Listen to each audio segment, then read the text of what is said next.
అమెరికాలో నవంబర్లో presidential election జరగబోతున్నాయి. ప్రస్తుత అధ్యక్షుడు డెమోక్రటిక్ పార్టీ అభ్యర్థిగా మరోసారి పోటీ చేస్తున్న బైడెన్, అలాగే రిపబ్లికన్ పార్టీ అభ్యర్థిగా పోటీ చేస్తున్న మాజీ అధ్యక్షుడు ట్రంప్. వీళ్ళిద్దరి మధ్య పోటీ. ట్రంప్కు 77 ఇయర్స్, బైడెన్కు ఎబో 80 ఇయర్స్. అంటే ప్రపంచంలోనే సైన్స్ అండ్ టెక్నాలజీలో ఒక అగ్రగామి దేశం, మిలిటరీలో పవర్ఫుల్, ఎకానమీలో స్ట్రాంగెస్ట్ కంట్రీ అయిన అమెరికా కూడా యంగర్ ప్రెసిడెంట్ ఎవరు పోటీలో లేరు. 77, 81. మన ఇండియన్ ప్రైమ్ మినిస్టర్ చాలా యంగ్ కంపారిటివ్లీ. సో ఈ పోటీతో పోలిస్తే భారతదేశంలో యూత్కు రిప్రజెంటేషన్ లేదని మాట్లాడుతుంటాం, అమెరికాలో కూడా లేదు.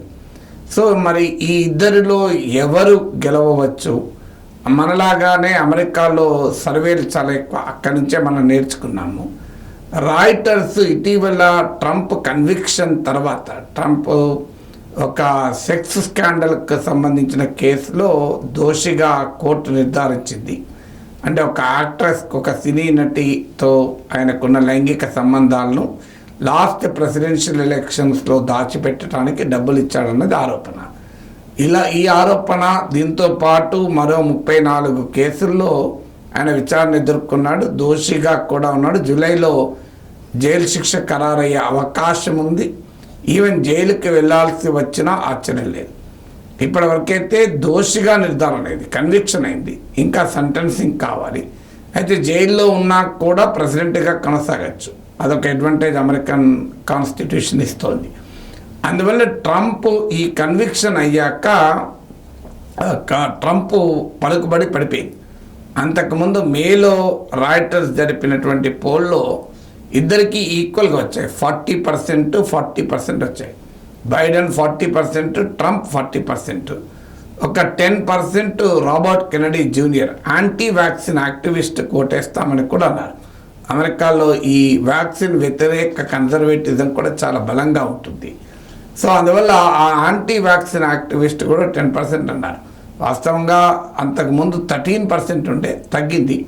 బహుశా ఇంకా తగ్గుతుంది. ఇండిపెండెంట్గా ఆయన ఉంటే 10% మంది ఓటేస్తాను రెడీగా ఉన్నారు. కానీ డెమోక్రట్లకు రిపబ్లికన్లకు మధ్య పోటీ పోలరైజ్ అవుతున్న కొద్దీ మిగతా ఎవరు కూడా పెద్దగా ప్రభావం చూపకపోవచ్చు. సో ఇది మేలో జరిగిన పోల్లో.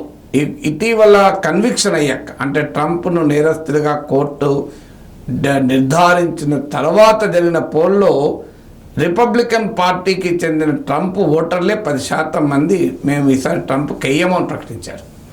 దీంతో ట్రంప్ పలుకుబడి తగ్గుతోంది అని అంటున్నారు. యాజ్ ఆఫ్ టుడే ట్రంప్కు 41%, ట్రంప్కు 39% ఓటు వేస్తామంటే బైడెన్కు 41% ఓటు వేస్తామన్నారు. అంటే బైడెన్కు 1% పెరిగింది, ట్రంప్కు 1% తగ్గింది. అంటే ఇవాళ బైడెన్కు ట్రంప్కు మధ్య 2% గ్యాప్ ఉంది అని. అయితే ఇక్కడ గమనించాల్సింది, ఇది సర్వే మాత్రమే, ఇది చాలా చిన్న శాంపుల్ ఉంటుంది. అన్నిటికీ మించి ఇది అమెరికన్ ఎలక్టోరల్ సిస్టమ్ మనకన్నా విచిత్రంగా ఉంటుంది. మనకన్నా పర్సంటేజ్ ఓట్లకు సీట్లకు సంబంధం లేదంటే ఇంకా అమెరికాలో అసలే సంబంధం ఉండదు. అమెరికాలో ఎలక్టోరల్ కాలేజ్ సిస్టమ్ ఇది. పాపులర్ ఓటు ఒకరికి వచ్చి కూడా ప్రెసిడెంట్ ఇంకొకరు గెలవచ్చు. అంటే ఓవరాల్గా ఓట్లు ఒక ప్రెసిడెంట్ క్యాండిడేట్కి వచ్చినా గెలవాలని రూల్ ఏం లేదు. Bigger states electoral college numbers ఎక్కువ ఉన్న స్టేట్లో గెలిస్తే ప్రెసిడెంట్ అయిపోతాడు. సో అందువల్ల ఈ 2% తేడాతో మనము ఎవరు ప్రెసిడెంట్ అవుతాడో అన్న కంక్లూజన్కు రాలేము. ఎందుకంటే ఇంకా సమయం ఉంది, ఇంకా కేసులు ఉన్నాయి, శిక్షలు పడితే తెలియదు, చాలా అన్ప్రిడిక్టబుల్ ఫ్యాక్టర్స్ ఉన్నాయి. ఇంకో 2 కేసులు కూడా కీలకమైన కేసులు ట్రంప్ పైన ఉన్నాయి. ఒకటి, ఆయన లాస్ట్ టైం 2020లో ఎన్నికల ఫలితాలను రిజెక్ట్ చేస్తూ తన అభిమానుల్ని పార్లమెంట్, అమెరికన్ క్యాపిటల్ హిల్ పైకి పంపించాడు. సో తానే రెచ్చగొట్టి అమెరికా అధికార వ్యవస్థల పైకి తన అభిమానులను పంపించాడన్న కేసు ఒకటి ఉంది.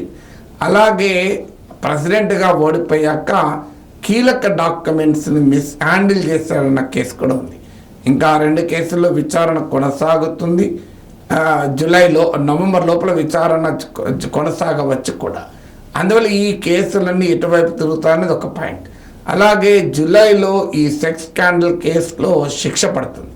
జైలుకి గనక ట్రంప్ వెళ్తే అది సింపతిగా మారుతుందా లేదా అది ప్రజలు అసహించుకుంటారా కూడా చూడాలి.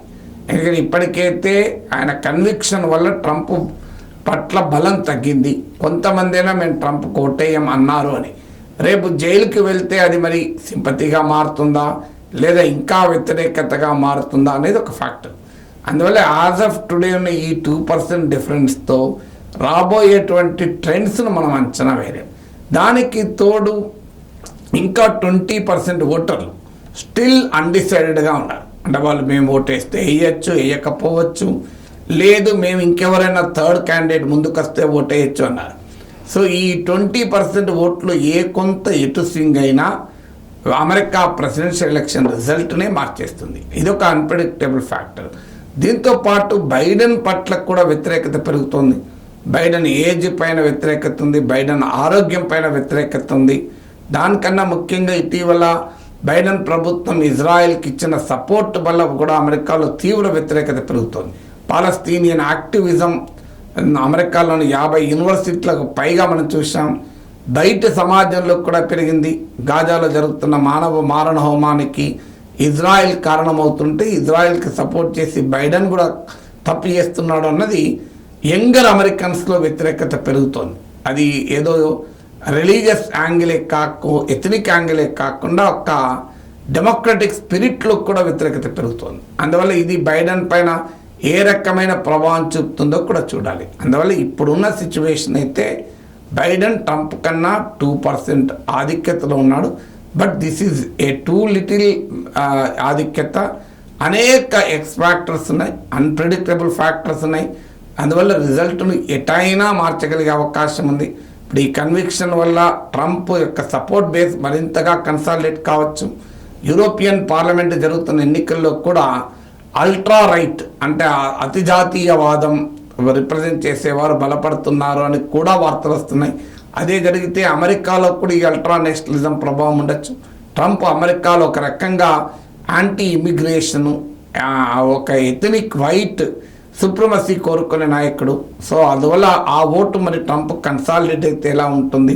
సో ఇలాంటి అనేక అన్నోన్ ఫ్యాక్టర్స్, అన్ప్రెడిక్టబుల్ ఫ్యాక్టర్స్ ఉన్నాయి. స్టిల్ అమెరికన్ ప్రెసిడెన్షియల్ ఎలక్షన్ ఇది వైడ్ ఓపెన్ అనేది నా అంచనా.